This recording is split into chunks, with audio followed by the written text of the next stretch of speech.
Em continuidade, então, ao evento, antes de convidar a professora Luciana Sodré para iniciar sua apresentação, vamos conhecer um pouquinho da professora, né? A professora é formada então, em Administração de Empresas, com especialização em Business Law Manager, pela COP da Universidade Federal do Rio de Janeiro. Especialista em Big Data Estratégico e pesquisadora do Centro de Referência em Inteligência Empresarial, CRIE. Então, eu convido a professora Luciana Sodré, então, para iniciar sua apresentação. Bom dia a todos. Prazer, obrigada pelo convite, participar. Primeiro, eu queria dizer a vocês que no CRI, no Centro de Referência de Inteligência Empresarial, a nossa aproximação com o tema Big Data foi muito natural. A gente trabalha com gestão do conhecimento, especificamente com gestão do conhecimento, e entendemos que dados, Big Data é uma coleção de dados, um conjunto de dados, entendemos que dados é a unidade, a menor unidade do conhecimento. A partir de dados não se constrói mais nada a não ser conhecimento. Se a gente tem uma quantidade grande de dados e não faz nada com isso, também não vai servir para nada mais. Então, a nossa aproximação com o Big Data é exatamente essa, de construir conhecimento. E a nossa colaboração nessa discussão é exatamente para evitar ou para tentar ajudar num processo de que não seja simplesmente uma adoção de tecnologia, uma compra de uma plataforma, de uma tecnologia, e que venha depois a decepção por não ter conseguido atingir os objetivos por uma falta de um planejamento estratégico. Então, a nossa colaboração, a nossa contribuição nessa discussão é essa, de se apropriar do valor do Big Data a partir de uma postura mais estratégica. Vamos falar sobre Big Data em cidades inteligentes, que nada mais é do que uma aplicação do Big Data, pode ser aplicado em qualquer geração de conhecimento. Vamos falar especificamente em cidades inteligentes. Isso aqui é um espaço de falar de inovação, e Big Data é bem apropriado falar num espaço de inovação, porque talvez seja a plataforma, nas próximas décadas, a grande plataforma de inovação que nós teremos, geração de conhecimento, né? Primeiro, eu queria combinar com vocês um conceito. Vamos conceituar rapidamente o que significa inteligente. Eu escolhi um conceito bem rápido, bem simples, só para a gente seguir uma linha de raciocínio. Vamos usar esse conceito aí. Inteligência é a capacidade de fazer escolhas certas. Depois que eu fiz esse slide, eu acabei tendo contato com um conceito um pouco melhor, que eu vou compartilhar aqui com vocês, mas é bem parecido, que é a capacidade de fazer escolhas cada vez melhores. Não fica muito diferente, porque se a gente está usando a inteligência para fazer a escolha certa, pressupõe-se um aprendizado. Então, a próxima vai ser melhor, a próxima vai ser melhor, vai ser sempre a certa naquele momento, naquele contexto, né? Então, vamos partir dessa definição e ver o que é o Big Data em cidades inteligentes, como seria. Bom, primeiro, eu quero usar um exemplo muito simples, porque depois vamos falar de redes complexas, e, para não ficar muito complicado, eu quero usar um exemplo simples que todo mundo conhece no nosso dia a dia, de tomada de decisão, de escolha certa. Como fazemos uma escolha certa? O que é uma escolha certa? Todo mundo já passou por isso. A gente chega num restaurante, o garçom te entrega um cardápio e você tem ali uma gama de opções e você tem que fazer uma escolha certa. E você vai levar em conta, intuitivamente, você vai levar em conta um monte de fatores que eu vou falar agora e vocês vão ver que realmente você leva em conta isso, mas na hora que toma a decisão é tão rápido que a gente não percebe. O cérebro humano faz isso muito rapidamente e de um modo muito perfeito, né? A gente leva em conta o nosso desejo, o que a gente está com vontade de comer, o tamanho da nossa fome. A gente leva em conta o orçamento, claro, qual o preço do prato que eu vou pedir. Eu posso pagar um pouco mais ou não, tenho que me restringir um pouco. O tempo que eu tenho para fazer essa refeição também, posso ficar 1 hora nesse restaurante, ou eu tenho um compromisso, tenho que escolher rápido, fazer uma refeição mais rápida. Tudo isso a gente leva em conta, todos esses fatores, rapidamente a gente pesa para fazer a escolha certa.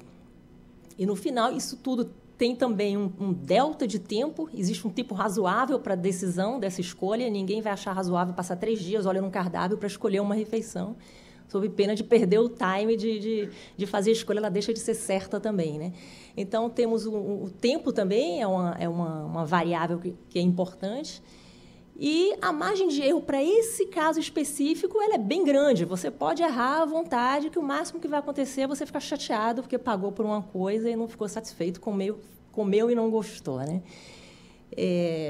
Tem outro exemplo simples também, tem uma pequena diferença, vale a pena citar. Atravessar uma rua.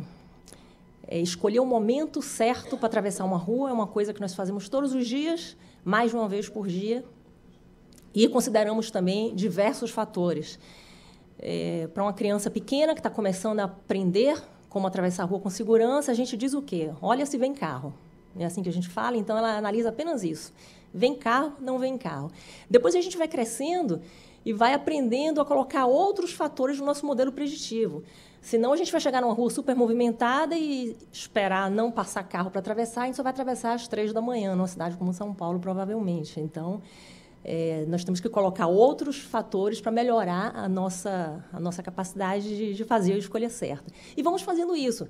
A gente olha também a velocidade do carro, é um cálculo muito rápido que a gente faz, a distância que tem de onde nós estamos para o outro lado da rua, a segurança que eu vou ter do outro lado, a calçada é muito alta, dá para subir rapidamente, tem calçada, não tem. Eu estou disposto a correr, se minha avaliação foi errada, eu chegar no meio da rua e tiver que reavaliar o meu processo, eu estou disposto, eu tenho condições físicas para isso. As mulheres que usam salto alto, né, normalmente, se estiver de tênis ou de salto alto, faz diferença a escolha do momento de atravessar a rua, né? O delta tempo também existe, nós temos um tempo razoável para tomar essa decisão, e a margem de erro tem que ser muito menor. E a gente consegue trabalhar, incrivelmente, a gente resolve esse problema todos os dias, intuitivamente, com a margem de erro muito pequena. A consequência de tomar uma decisão errada na escolha do momento de atravessar a rua é muito mais grave do que a gente escolher errado a refeição que vai fazer, né? Então, são escolhas que fazemos todos os dias, analisamos vários fatores intuitivamente, conseguimos fazer isso, e com a margem de acerto bem razoável. Para fazer essa decisão, nós usamos mais ou menos um esquema como esse aí. Só resumindo o que a gente falou aqui, nós escolhemos as informações, analisamos essas informações, tomamos uma decisão e agimos. O objetivo de um modelo preditivo é sempre chegar numa ação. Não adianta prever alguma coisa e não agir, né? Usamos esses recursos, também consideramos recursos tempo, dinheiro, recursos naturais e outros recursos que não me ocorreram na hora, para atingir um objetivo. E tudo isso acontece também dentro de um contexto. A mesma situação em contextos diferentes vai levar a decisões diferentes também. O que aconteceu nos 2 exemplos que eu citei, eles são exemplos simples, porque você analisa, conseguimos fazer isso apenas usando o nosso raciocínio, pensando, porque a maioria dos fatores que colaboram para o sucesso dessa escolha, para que essa escolha seja uma escolha certa, eles estão diretamente ligados ao problema. Então, se você analisa apenas aqueles fatores que estão diretamente ligados, a sua capacidade de ter sucesso na escolha ela é muito grande. Isso a gente consegue fazer mentalmente, rapidamente. Se a gente vai para um ambiente complexo, um problema complexo, que é um problema onde as causas daquele problema não estão muito próximas, algumas estão, mas existem outras, diversas causas que estão mais afastadas do problema, a gente já começa a ver que já aparece uma dificuldade de fazer isso sem a ajuda da tecnologia. As cidades, elas são um exemplo de ambiente complexo por excelência, porque, em primeiro lugar, não é apenas uma pessoa tomando uma decisão, são milhares, milhões de pessoas, como a cidade de São Paulo, no caso, são milhões de pessoas tomando milhares de decisões por dia e que vão impactar, certamente, algumas delas impactam no seu agregado, impactam na vida de todos os outros cidadãos. Todo mundo que toma decisão na cidade, a gente pensa que é só o prefeito que toma decisão, os secretários, as pessoas que têm um poder executivo, todo cidadão toma diariamente diversas decisões e que isso, de modo agregado, cria o ambiente complexo de uma cidade. Então, vamos falar mais um exemplo, só que dessa vez num ambiente complexo, para ver como isso muda e como o Big Data pode ajudar a resolver essa questão. Eu estou usando o exemplo do trânsito porque é o que ocorre primeiro a todo mundo, né? Mas podemos usar qualquer outro exemplo de problema complexo numa cidade. Aquela bolinha azul representa o nosso problema e vamos pensar primeiro se a gente tivesse que decidir resolver esse problema olhando apenas os fatores que estão imediatamente ligados a ele. Eu fiz isso, é um exemplo simples e ele está apresentado aí de modo simplificado também. Então, é só um exercício para a gente compreender como é que funciona a rede complexa. Imaginamos o que está diretamente ligado à quantidade de carros, com certeza, está diretamente ligado ao problema de trânsito, a disponibilidade de ruas, escoamento, a vazão das ruas para essa quantidade de carros, os sinais de trânsito que ajudam a dar esse fluxo, os sinais de trânsito luminosos também a sincronia deles, o tempo de estar aberto ou fechado. Transporte público, a capacidade do transporte público absorver um pouco mais, né, menos carros nas ruas. Então, eu dei só uns exemplos, claro que tem outros, mas só para a gente ver se a gente abordar apenas esses fatores que estão diretamente ligados ao problema. Então, a gente teria uma resposta para resolver o problema dos carros baseado só nesses fatores. A gente conseguiria pensar aqui, todo mundo junto, pensava e achava algumas soluções. E aí vem as soluções que nós tivemos nas décadas de 70 e 80, que seriam os rodízios de carro, que seriam algumas restrições, né, de movimento de carro por horários, ou troca no Rio de Janeiro é muito comum, troca de sentido de rua durante determinadas horas do dia, para tentar melhorar um pouco esse impacto do trânsito na vida das pessoas. Só que, se a gente perceber bem, o problema do trânsito ele está, na verdade, dentro de uma rede complexa. Isso também é uma representação, não é nada real. Essa rede complexa são outros fatores que não estão ligados diretamente com o problema, mas estão ligados com outras causas do problema e que vão, de modo agregado, desencadear, no final, no problema que nós estamos estudando, que, no caso, é o problema de trânsito. Por que, até hoje, ou até alguns anos atrás, estamos começando a fazer isso agora, né, nós não consideramos essa rede por completo? Porque a gente não enxergava essa rede. Eles estão mostrados ali em preto, não por acaso. Esses pontos eram escuros. A gente sabe que existe, mas a gente não conseguia enxergar para usá-los como fatores também para melhorar o nosso modelo preditivo. A gente não conseguia utilizá-los porque a gente não tinha dados. E os dados não estão apenas naqueles pontos, estão também nas linhas que ligam os pontos, que são as relações, né, das causas, dos fatores com o problema. Então, com a rede escura, eu costumo dizer assim, eu uso essa analogia, né, de estar escura, a gente não consegue enxergar a rede, é natural que a gente use apenas os dados que a gente consiga ver. Mas nós estamos vivendo hoje num ambiente que vamos chegar agora finalmente ao Big Data.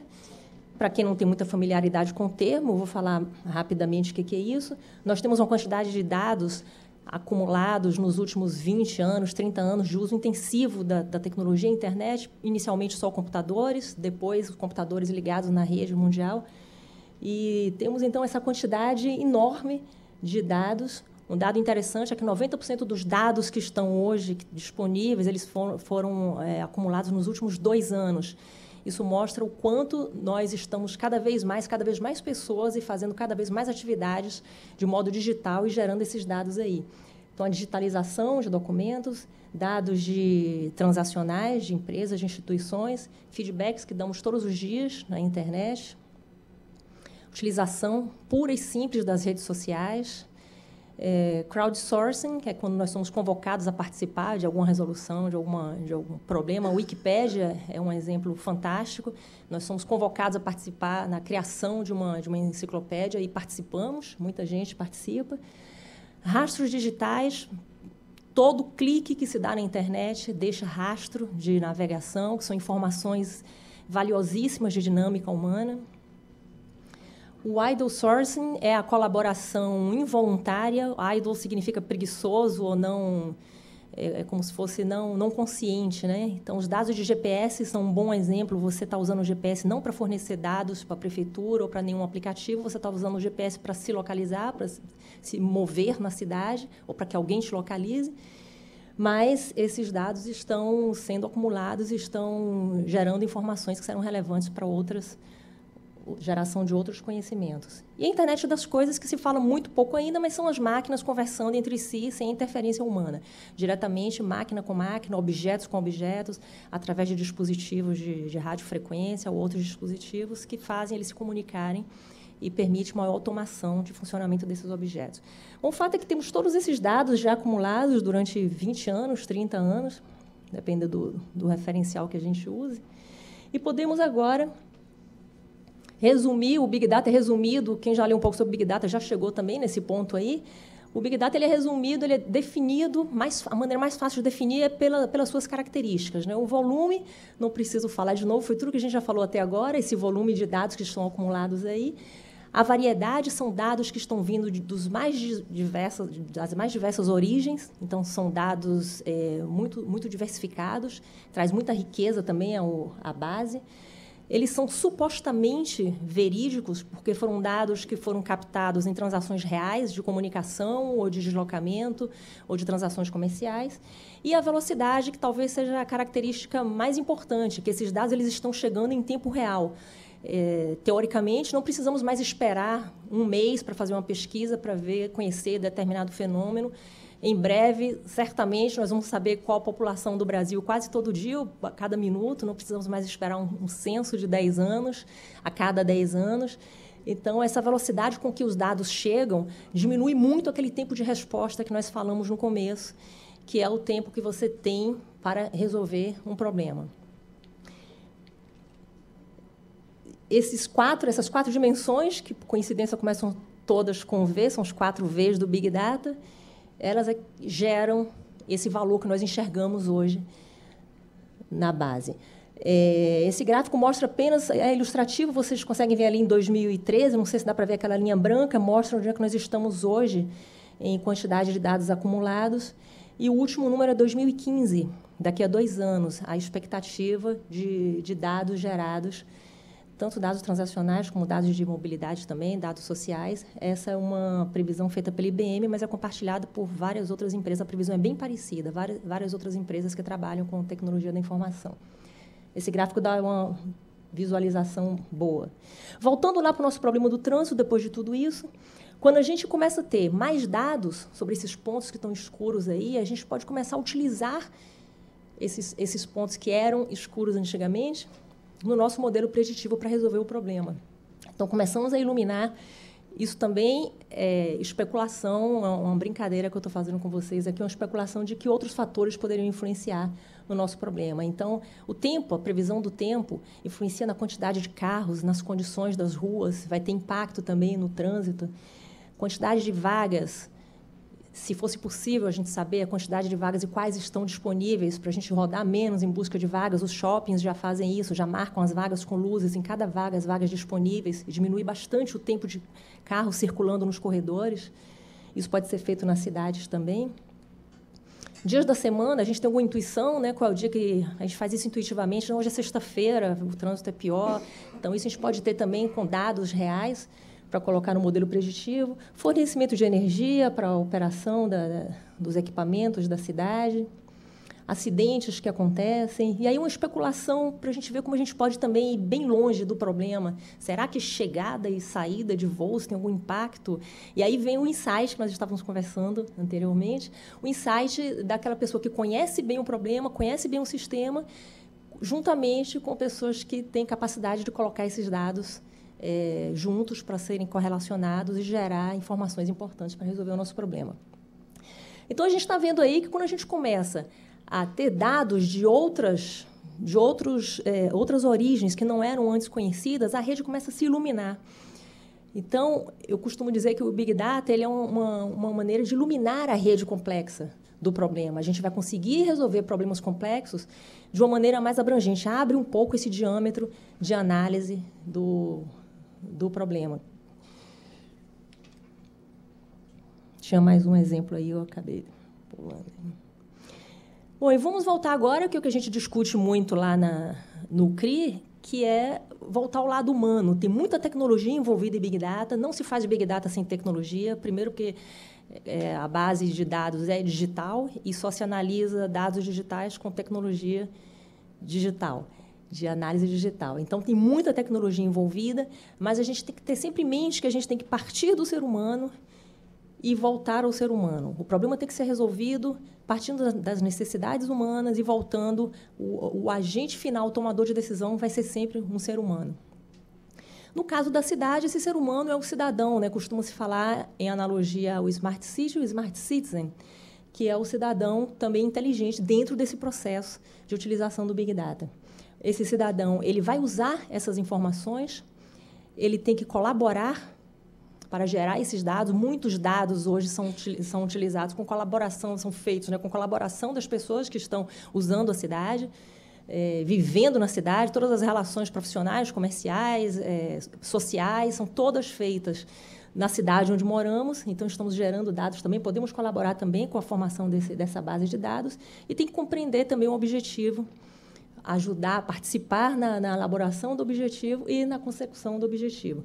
O que a gente chama muita atenção, uma coisa muito difícil do ser humano fazer, é definir o problema, que é uma coisa importantíssima. Isso é uma atividade humana, não tem como delegar, não tem como passar adiante.